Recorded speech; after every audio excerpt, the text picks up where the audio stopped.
Good morning student. Brachial plexus के इस video में आपका स्वागत है। ब्रेकियल प्लेक्सस में दो शॉर्ट वीडियोस में बनाऊंगा।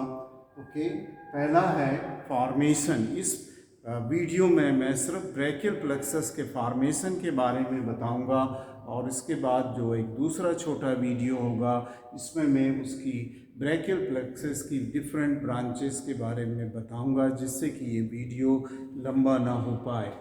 अगर हम ब्रेकियल प्लेक्सस का फॉर्मेशन देखें तो ब्रेकियल प्लेक्सस जो बनता है वो ventral ramus of the spinal nerve से बनता है। उसका क्या मतलब हुआ, ventral रेमाई of the spinal nerves. Okay, ये एक डायग्राम है जो कि स्पाइनल कॉर्ड का है।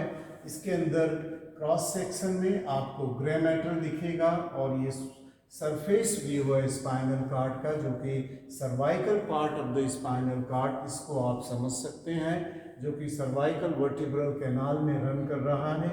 स्पाइनल कॉर्ड के सेगमेंट्स होते हैं और हर सेगमेंट से एक स्पाइनल नर्व निकलती है। ओके, इसकी एक वेंट्रल रूट होती है और एक डॉर्सल रूट होती है, जो कि मिलकर के ट्रंक बना लेते हैं यहाँ पर, और फिर ये डॉर्सल रेमस और वेंट्रल रेमस में डिवाइड होती है। तो हर स्पाइनल नर्व एक डॉर्सल रेमस में डिवाइड होती है, जो कि पीछे की स्किन और मसल्स को सप्लाई करती है, और वेंट्रल रेमस लैटरल साइड और एंटीरियर साइड में आती है। तो ये वेंट्रल रेमस है। ये जो प्लेक्सस होते हैं, चाहे वो सर्वाइकल हो, ब्रेकियल हो, लंबर हो या सैक्रल हो, वे सब वेंट्रल रेमाई के आपस में मिलने से बनते हैं। डॉर्सल रेमस से कोई भी प्लेक्सस नहीं बनता है। ये जरूर याद रखिए कि जो भी प्लेक्सस हैं, 9 प्लेक्सस हैं, वो वेंट्रल रेमस के यूनियन से बनते हैं। तो ये जो है ये वेंट्रल रेमस ऑफ C5 है। मैं यहाँ C5 means cervical fifth segment से निकला है। ये वेंट्रल रेमस है C6। ओके, इस स्पाइनल नर्व का है। ये वेंट्रल रेमस C7 का है, क्योंकि ये 7th स्पाइनल सेगमेंट से निकला है। और ये जो वेंट्रल रेमस है वो C8 का है, और ये जो वेंट्रल रेमस निकल रहा है वो T1 का निकला हुआ है। तो C5, C6, C7, C8 और T1, मैंने उसका फॉर्मेशन ऑफ स्पाइनल नर्व सिर्फ C5 और T1 में दिखाया है, बीच के C6, C7 और C8 में नहीं दिखाया है।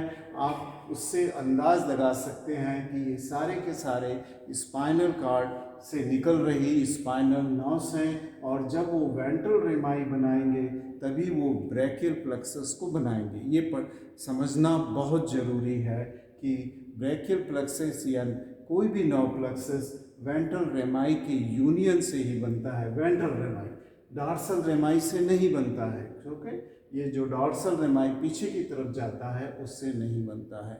अब हम ब्रेकियल प्लेक्सस के फॉर्मेशन पे आते हैं। अब यहाँ ब्रेकियल प्लेक्सस को आप अपनी नोटबुक में नोट करते जाइए। कई हेड्स में हम ये इसका फॉर्मेशन पढ़ेंगे। ये ब्रेकियल प्लेक्सस का रूट है। सबसे पहले हम ब्रेकियल प्लेक्सस की रूट की बात करें।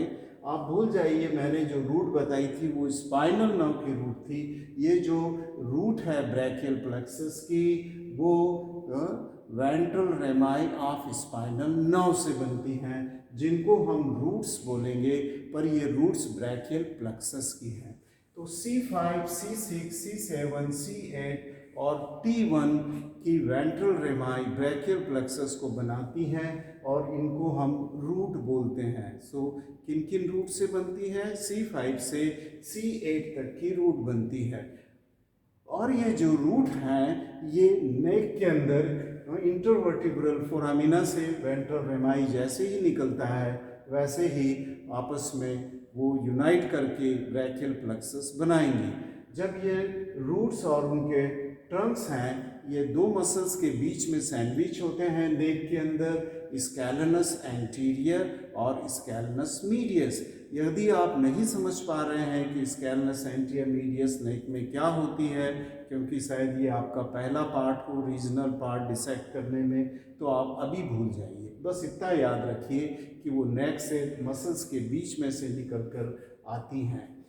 अब हम एक वेरिएशन की बात कर लें। वेंट्रल जो रेमाई है C5 से T8, ये एक नॉर्मल ब्रैकियल प्लेक्सस बनाएंगे। कभी कभी क्या होता है कि C4 की रूट वेंट्रल रेमाई इस प्लेक्सस को में पार्ट लेती है। C4 means cervical fourth spinal segment की वेंट्रल रेमाई ब्रैकियल प्लेक्सस बनाने में अपना योगदान देती है। उस कंडीशन के अंदर T1 का जो कंट्रीब्यूशन है वो कम हो जाता है, रूडिमेंट्री हो जाती है, या it is not very well defined. तो इस तरह के ब्रैकियल प्लेक्सस जहाँ C4 से शुरू हो रहे हैं उन्हें हम प्रीफिक्स ब्रैकियल प्लेक्सस बोलेंगे। और उसके अपोजिट कभी कभी T2 की जो वेंट्रल रेमाई है वो ब्रैकियल प्लेक्सस बनाने में सहयोग देती है। उस वक्त C5 का कंट्रीब्यूशन बहुत कम होगा या एब्सेंट भी हो सकती है। इस तरह के ब्रैकियल प्लेक्सस को हम पोस्ट फिक्स ब्रैकियल प्लेक्सस बोलते हैं। अतः ये प्रीफिक्स और पोस्ट फिक्स ब्रैकियल प्लेक्सस के बारे में एक जानकारी दी, पर ये नॉर्मल नहीं है। नॉर्मल तो C5 और T1 के बीच की वेंट्रल रेमाई के यूनियन से ही ब्रैकियल प्लेक्सस बनता है। अब ये जो रूट हुई हैं उसके बाद C5 और C6 की वेंट्रल रेमस की स्पाइनल नर्व की, जिन्हें हम रूट बोल रहे हैं, आपस में एक दूसरे से फ्यूज हो जाएंगी। और यहाँ पर ये सेकंड पार्ट आया है जिसे आप अपनी नोटबुक में नोट कर लीजिए। जब ये फ्यूज होती हैं वेंट्रल रेमाई तो वो ट्रंक बनाती हैं, उसका नाम ट्रंक है। तो C5 और C6 से मिलके ये अपर टंग बनता है।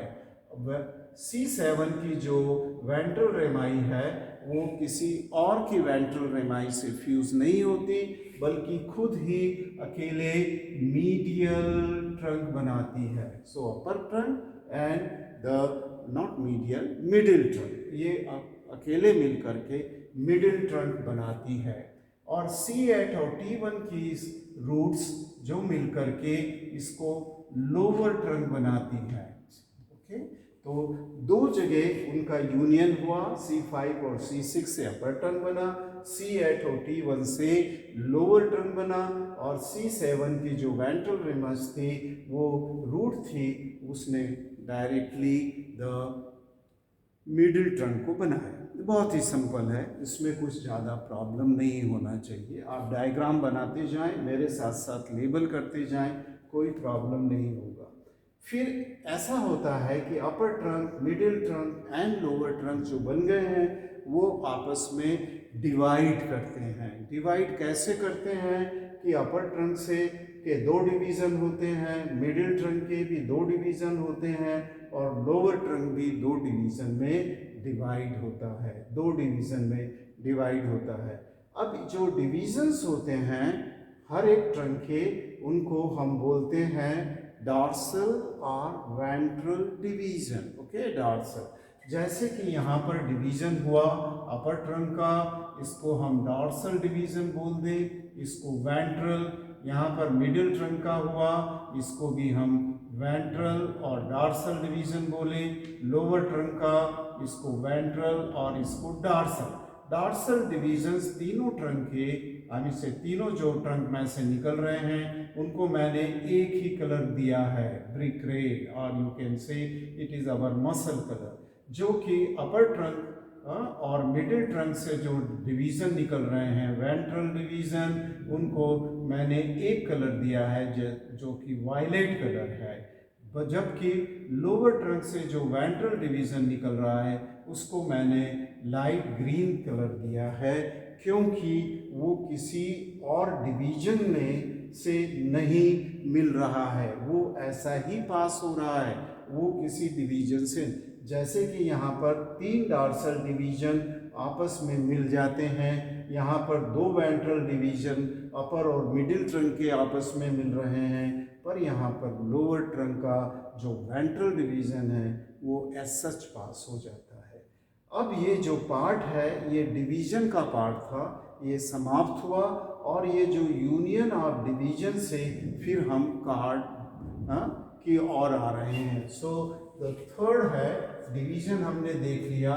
ओके, डिवीजन के बाद हमने देखा डिवीजन ऑफ ट्रंक्स हमने देखा। अब हम फोर्थ पॉइंट कार्ड्स पे आते हैं और कार्ड्स बनते हैं इन डिवीजन के मिलने से। जैसा कि ये है वेंट्रल डिवीजन ऑफ अपर और मिडिल ट्रंक दोनों ने मिलकर के कार्ड बनाया जिसका नाम है लैटरल कार्ड। उसी तरह dorsal division upper middle and lower trunk के मिलकर के जो कार्ड, तीनों के मिलने से जो कार्ड बना उसका नाम है posterior card. P means posterior, आप अपनी नोटबुक में पोस्टीरियर लिखिए, इसको लैटरल लिखिए। जैसे ये जो कार्ड बना वो लैटरल कार्ड है, मैं जस्ट लिख देता हूँ लैटरल एंड पोस्टीरियर कार्ड है। और जो डायरेक्ट वेंट्रल डिवीजन का जो कंटिन्यूएशन है लोअर ट्रंक का, वो उसका नाम है मीडियल कार्ड। इसका नाम है, ये वाला है, ये मीडियल कार्ड है। अब ये कार्ड की जो पोजीशंस है उसके बाद कार्ड में से कई ब्रांचेस निकलेंगी। तो लास्ट पॉइंट होगा ब्रांचेस। ये सब ब्रांचेस निकलेंगी जिसके बारे में मैं आपको नेक्स्ट छोटे से वीडियो में बताऊंगा। अब हम अगर देखें इस ब्रैकियल प्लेक्सस की पोजीशन बॉडी में, तो हम इसको दो पार्ट में डिवाइड कर सकते हैं ब्रैकियल प्लेक्सस को, जैसे कि रूट, ट्रंक और डिवीजन। रूट, ट्रंक और डिवीजन जो है ये किसी पेड़ के रूट, ट्रंक और डिवीजन से मिलते जुलते हैं, इसलिए इसका नाम रूट जैसे जमीन के अंदर होती है, ट्रंक फिर वो तना है और तना बड़ी बड़ी शाखाओं में विभक्त होता है, उसे हम डिवीजन, और उसके बाद उनमें से ब्रांचेस, कार्ड में से ब्रांचेस निकलना शुरू होंगी। मैं इसलिए बता रहा हूँ कि रूट का part of brachial plexus, trunk का पार्ट और डिवीजन का पार्ट ये हमारे नेक में रहता है।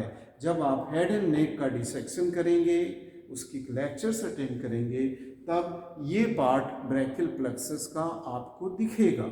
इसको कहते हैं supraclavicular part. So root, trunk and division मिल करके ये जो पार्ट बना रहे हैं ये है supraclavicular part. That means वो क्लेविकल के ऊपर का पार्ट है। ये जो अपनी कॉलर बोन है क्लेविकल, क्लेविकल के पीछे एंड ऊपर ये जो है ये ट्रंक के डिवीजन होते हैं। और जैसे ही अपेक्स ऑफ द एक्सिला जो कि क्लेविकल के पीछे है, ये तीनों कार्ड फिर एक्सिला में आते हैं। तो एक्सिला के अंदर क्या मिलेगा आपको? कार्ड्स मिलेंगे तीनों, और उन कार्ड्स में से निकलती हुई बहुत सारी ब्रांचेस मिलेंगी। तो इस दो पार्ट को, जहाँ कार्ड्स और ब्रांचेस हमने बोला है, इस पार्ट्स को हम बोलेंगे इंफ्रा क्लेविकुलर पार्ट, क्योंकि वो क्लेविकल के नीचे है, वो एक्सिला के अंदर है, एक्सिला का कंटेंट है। तो कार्ड्स एंड ब्रांचेस एक्सिला के, आपने जब एक्सिलरी आर्टरी मैंने लेक्चर में पढ़ाया था तब मैंने आपको बताया था कि कार्ड्स जो हैं फर्स्ट और सेकंड पार्ट एक्सिलरी आर्टरी के रिलेशन में होते हैं, और थर्ड पार्ट एक्सिलरी आर्टरी इन ब्रांचेस के रिलेशन में होता है। तो वो बात आप रिकलेक्ट करिए, क्योंकि brachial plexus, axillary artery, axillary vein, axillary lymph node, fibrofatty tissue, ये सब कंटेंट किसके हैं? एक्सिला के कंटेंट हैं। So the cords first and second part of axillary artery के रिलेशन में होता है, और branches third part of axillary artery के रिलेशन में होती हैं। तो ये हुआ formation of the brachial plexus. जब मैं दूसरे वीडियो में आऊँगा तब मैं आपको बताऊंगा इसमें से क्या क्या ब्रांचेस निकलती हैं और ब्रांचेस की रूट वैल्यूज़ क्या होती हैं। रूट वैल्यूज़ का मतलब है कि ये C5 जो वेंट्रल रेमस है उसमें कौन से फाइबर होंगे? C5 segment of spinal cord से निकले होंगे, फिर C6 से निकले हुए फाइबर हैं C7, C8 एंड T1, और पर यहाँ पर C5 और C6 के फाइबर आपस में मिलके उन्होंने ट्रंक बनाया, अपर ट्रंक। तो इस अपर ट्रंक में कौन से फाइबर्स होंगे? C5 और C6। उसी तरह मिडिल ट्रंक के अंदर सिर्फ फाइबर्स होंगे C7 के फाइबर्स, क्योंकि वो किसी और से नहीं मिल रहा है। इसी तरह C8 और T1 रूट्स ने मिलकर लोअर ट्रंक बनाया, तो लोअर ट्रंक में जो फाइबर्स होंगे वो C8 और T1 के फाइबर्स होंगे। पर यहाँ पर जब डिवीजन हो रहा है तब ये फाइबर्स एक दूसरे से मिल रहे हैं। फॉर एग्जांपल ये पोस्टीरियर कार्ड में ये जो कि 3 डिवीजन से मिला है, डॉर्सल डिवीजन से मिला है, उसके अंदर जो फाइबर्स होंगे वो लगभग सभी फाइबर्स होंगे, क्योंकि वो C5, C6, C7, C8 और T1 के फाइबर्स को आपस में मिक्स यहाँ पर हो जाएंगे। तो ये इसमें mostly means C5 to T1 के फाइबर्स होंगे। यहाँ पर जो फाइबर्स अपर ट्रंक में हैं वो C5 और C6 के होंगे। यहाँ पर जब ये कार्ड बनेगा उसमें C5 टू C7, क्योंकि ये जो C7 का फाइबर है वो भी इसके साथ मिल करके यहाँ चला आएगा, इधर से ट्रंक में से होता, डिवीजन में से होता हुआ चला आएगा। यहाँ लोअर ट्रंक है वो C8 और T1 का है और मिडिल ट्रंक में फाइबर सिर्फ C7 के होंगे। पर जब हम यहाँ देखेंगे तो हो सकता है कि C7 के फाइबर्स इधर आ जाएं इसमें, क्योंकि वो ऐसे जा कर के ऐसे भी आ सकते हैं। तो इसमें जो होगा वो C7, C8 और T1 के फाइबर्स मोस्टली मिलेंगे। ये इसको हम कहते हैं रूट वैल्यूज, कि किस प्लक्सस में कौन सी रूट या कौन से स्पाइनल सेगमेंट के फाइबर्स आए। इन ब्रांचेस में हम देखेंगे कि बहुत सारी रूट वैल्यूज मिलेंगी और ये जो प्लक्सस बना है उसका पर्पस सार्थक होगा। क्या पर्पस है इस प्लक्सस बनाने का, ये डिटेल मैं यहाँ नहीं डिस्कस करूँगा। ये मेरी जनरल एनाटॉमी के बुक में वाई प्लक्सस आर फॉर्म उसमें एक्सप्लेन किया हुआ है, ठीक है ना। तो हम जब नेक्स्ट वीडियो में आएंगे तब मैं आपको रूट के बारे में बताऊंगा। Thank you very much for watching this brachial plexus first part.